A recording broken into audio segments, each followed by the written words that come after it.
नमस्कार दोस्तों, स्वागत है आपका हमारे YouTube channel the real stories पर।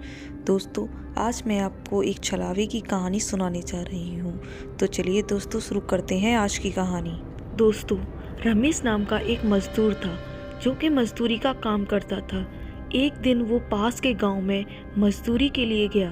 काम खत्म होने के बाद वो शाम के समय अपने घर के लिए चल दिया, पर उस दिन अचानक से बारिश होने की वजह से रमेश कुछ देर उसी गांव में रुक गया। फिर जब बारिश बंद हुई तो रमेश वापस अपने घर की तरफ चल दिया, मगर तब तक अंधेरा हो चुका था। जल्दी घर पहुंचने के चक्कर में रमेश ने खेतों के बीच बने रास्ते से जाने का निर्णय किया। काफ़ी समय चलने के बाद रमेश अपने गांव के नज़दीक आ चुका था। गांव में पहुंचने के लिए एक बगीचे से होकर जाना पड़ता था। जैसे ही रमेश उस बगीचे में पहुंचा, वैसे ही उसे एक बच्चे की रोने की आवाज़ सुनाई दी। रमेश ने सोचा, इतनी रात को इस बगीचे में बच्चा कैसे हो सकता है। उसने बच्चे को ढूंढने के लिए इधर उधर देखा, पर कोई नहीं दिखा। तब उसे ख्याल आया कि हो सकता है कोई औरत किसी काम से बगीचे में अपने बच्चे को साथ लेकर आई होगी, इसलिए वो अपने घर की तरफ चल दिया। पर जैसे जैसे वो आगे बढ़ते जा रहा था, बच्चे की रोने की आवाज़ और ज़ोरों से सुनाई देने लगी। रमेश ने फिर सोचा, हो सकता है वो औरत किसी परेशानी में फंस गई होगी, मुझे मदद करनी चाहिए। फिर जिधर से आवाज़ आ रही थी, रमेश उधर ही जाने लगा।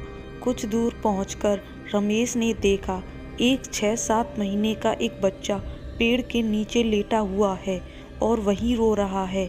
रमेश तुरंत उस लड़के के पास पहुंचा और ज़ोर ज़ोर से आवाज़ देने लगा, कौन है यहाँ पे, किसका बच्चा है ये? मगर किसी ने आवाज़ नहीं दी। रमेश ने सोचा, शायद इसकी माँ यहीं आसपास कहीं बेहोश हो गई होगी, इसलिए बोल नहीं रही। फिर रमेश ने पूरे बगीचे को छान मारा, मगर उसे वहाँ पे कोई भी नहीं दिखा। अब रमेश ने गुस्से में चिल्लाया, कौन यहाँ बच्चा रख के चला गया? मगर किसी की आवाज़ नहीं आने के कारण रमेश ने वहीं रुकने का फैसला किया।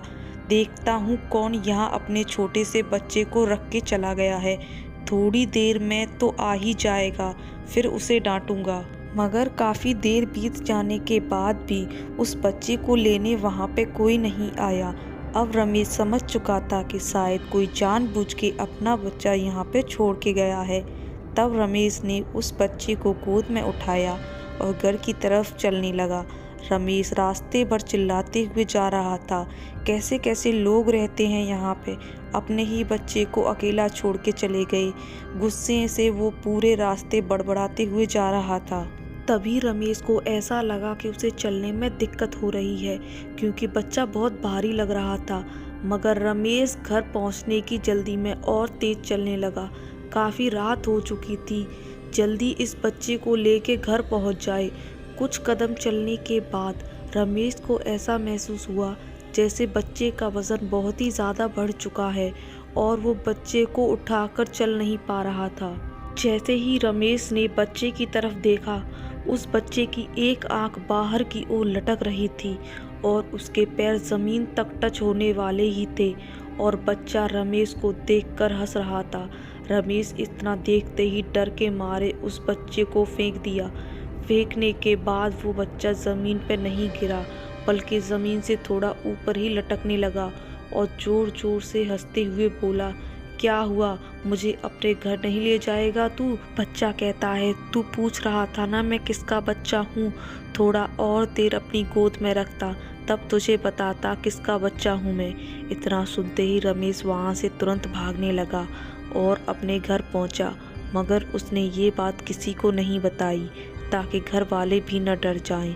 जैसे तैसे उसने खाना खाया और सोने लगा।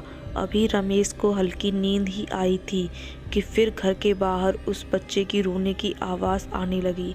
रमेश ने डर के मारे उठ गया। धीरे धीरे वो आवाज़ और तेज़ होने लगी।